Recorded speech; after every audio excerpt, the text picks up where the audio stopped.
You're listening to the NAMAD Sessions by Mia, live from the NAMAD Annual Membership Meeting 2025. Okay, we're here at another one of our NAMAD Sessions by Mia. I am joined by the one and only Patrice Banks. Hi. One of the founders of WOCAN, Chief Shikanic, CEO of Girls Auto Clinic. Yep. And anything else? Did I miss anything in the last 12 months? I don't know. Going crazy. Also going crazy. It's a short trip, right? It is. Yeah. So tell me what you've been up to in the last 12 months, because you've been on a bunch of content. We've caught up, I think, just about every year. Yeah. Since about 2021, and you're always grinding it out, doing something new. I see you like tweeting with Jim Farley, and like you're on TV, and like it's the strangest thing. And then like probably on Tuesday, you're like in your shop, scheduling service, but then you're on like a national television I know. show. I was just telling someone how weird it is, because I'll literally be on the phone with Jim Farley and I'll have an employee texting me like, "Can I take off early?" And you're like, I'm just like, I can't talk right now. Like, I'm busy. What show were you on this past year? You were on somebody's. Maybe it wasn't. Maybe a year isn't the right thing. I know. How many national TV shows have you been on? I'm like, do I remember? Because I'm also turning down a lot of press right now. So I'm trying to think when's the last time I did, because I did do something recently, but my brain, I'm having Kelly a brain Clarkson? fart. No, it wasn't. I had to turn her down, unfortunately. Did you really? Yeah. How does that go? Kelly Clarkson's team reaches out. I know. And you know what hurt a little bit more was Jennifer Hudson. I wanted to meet Effie. But okay, so I'll tell you this story. So why are you big time in these people? Yeah. Why are you turning? So I'll tell you a story, right? So I have an advisor. She's like always right about everything. Her name's Vanessa Chan, really smart lady. And she said to me one day, a couple of years ago, "Patrice, you're all sizzle and no steak." Right? Wow, and most people that would probably that's kind of sharp, right? Right in the chest, right? But I wrote down in my notebook. I was like, "What do you mean?" She's like, all this stuff, this press that you're doing. At this time, I was on cover of People magazine, Good Morning America, right? Time, Glamour Women of the Year. I have a TV show with Elizabeth Banks and Warner Brothers, and she told me to say no to all of it. And I didn't listen, but it's because like, who turns down? Yeah, right. I made it. Elizabeth Banks and Warner Brothers. We literally created a script and a pilot that Fox bought, and we were on Warner Brothers Studios shooting a pilot. Like, who's going to say no to that, right? But she was right, because it was distractions for my business. And I'm literally out in LA on a TV show, Tyra Banks' show, right? And she's like, "Are these people bringing in money to the repair center? Are you making money from it? Like, do they come into Philly? You don't have anything to sell to a national audience right now. You need to focus. Get this one repair center running, then do those things," right? And so she's right, because it's also made me kind of oversaturated. So now when I am ready to expand, I do have things to sell to a national audience. I'm going to want to go on Good Morning America, and they're saying, "No, we already did your story." Yeah, your first time around. You're right. Kelly Clarkson, we already came on our show. Yeah. Why do we need you to come back, right? They don't bring people back. Right. Unless you're like an A-lister. Right, exactly. Which, maybe, probably, I'd love to be. Future A-lister. Because of the business, right? Not because I'm, want to be famous, but because of what I'm doing with my business. And so she's right. It's going to be worth more money later. You don't want to oversaturate yourself. Smart. Everybody wants your story right now. You need to say no. Yeah. And it was hard. So I was like, you know what? I didn't listen to her that first time, and it was a distraction. I lost some staff because of that, right? There was jealousy things because I'm all over the news. Right. Meanwhile, they're dealing with struggles. And they're back at my staff's back, line, right? And they're like, "You're not here. We're doing all the work. They need your help." Yeah.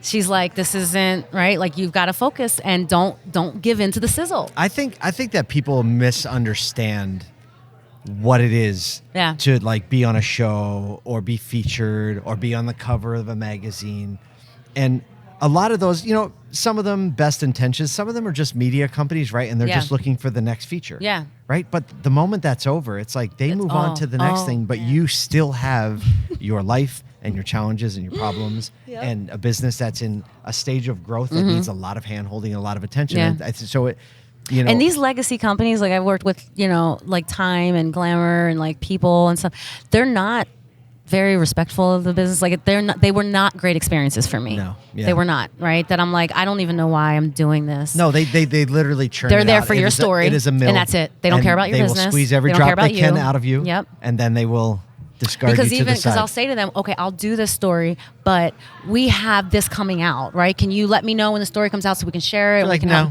They don't care, right? And they'll just do what they want. They come and they get their story and they leave, and that's it. And you never hear from them again. So again, it's recognizing that, and you don't know until you do it. I mean, any person would kill for one piece of my press, without right? a doubt. And I'm like, I don't even have a PR person. These people just find They me, just call and I'm message. turning it down. Yeah. And it's kind of like, you bitch. Well, right? Like, who do you think you are? No, but they don't get like because I've done it. I know that there's a strategy to it. Yep. And I'm not that I don't have a strategy for it. So I'm actually just it's Can a you huge share the end distraction. game? I'm waiting. Can you share the end game with us? The end game. Yeah. What's the end game of your business strategy? So, yes, I obviously, because I have the repair center and people have been asking me since day one, like, when are you coming to my city? So the plan is to franchise. Now, one of the reasons— What will the name be? Girls Auto Clinic. Girls Auto Clinic. Yeah, it'll be Girls Auto Clinic. And one of the issues with, I've been having, and it's hard for me to scale because I've been in business for 8 years, is just finding the people and the right team to help me run this first repair center. Yeah. I mean, and it's hard. It's a hard business. Independent shop is a hard business. It's a hard business Turnover if you're not trying to do crazy. anything. Personnel is tough, right? Like finding the right people, training Service the right is getting people. more complicated. Service is more complicated. It's getting more expensive. Cars are getting, custom diagnostic tools, all the things. Yeah, and so especially for an it's independent. tough. It's not as easy just to scale. And I know a lot of people want me to, and I know I have a good product and a good service. So it's about finding the right person to help me get almost like a mini me in a way at the repair center, so I can start like growing. So we want to franchise the repair centers. But one of the things that is just kind of a happy accident from starting this business is the amount of women that I get that contact me. Because that saying from Beyonce, you can't be what you can't see. And well, I don't even think that's Beyonce's quote, but I learned it from either, Beyonce. but I can. And so these women, they see me on the cover of motivational. People magazine, right? Yeah. There has been some impact from the media, Sure. where people see me and they're inspired and, inspired by they're your around the story, world yes. and they want to be techs and they want to work on cars and they want to start doing workshops and they want to work for me and they'll work for free, and how do I get started? So one thing that I created is this what I call my Chicanics, a Chicanic community for women when it comes to cars, where we're kind of redefining what it means to be a car girl without the male gaze. It's women and women mechanics or women experts in the industry. And we want to make this like a media and lifestyle company, but also a tech company. Because, one of the things I talk to women about is just the choices that they're making with their cars and why they're selecting these choices and the important decisions they should be making with their cars. And so we survey them a lot and get a lot of information from them that I think would be useful to create personalized experiences, AI tools for them in their cars when it comes to buying and maintenance. And so I really would love to scale that. I've got 21,000 women in this community now. It's no joke. And it's running on its own. I don't do nothing. I don't post anything. Yeah. I don't they post questions and get an answer from a female mechanic. They're posting pictures of their cars. They're helping each other. They're connecting. And I'm just sitting back watching this grow.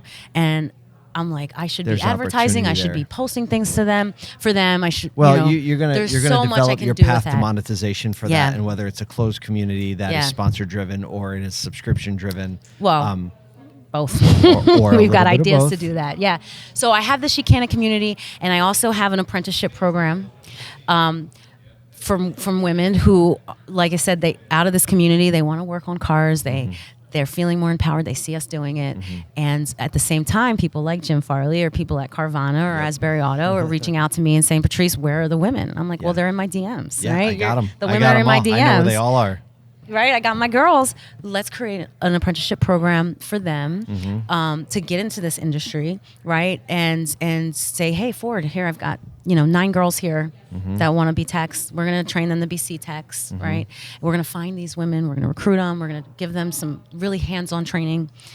Which I think is a big issue with technicians today. For sure. And one of the reasons that the automotive industry is struggling to find techs, the education part around it is a little backwards. I think apprenticeship programs will allow us to find more technicians faster too, because they'll have more hands-on experience. And So my apprenticeship program is kind of finding these women. How do we give them hands-on experience to get them into the industry and into the dealers? It does. Yep. Yes. And it's kind of beta phase. Yes. Yeah. So I've done it a couple times at my repair center, and I've hired some women from it.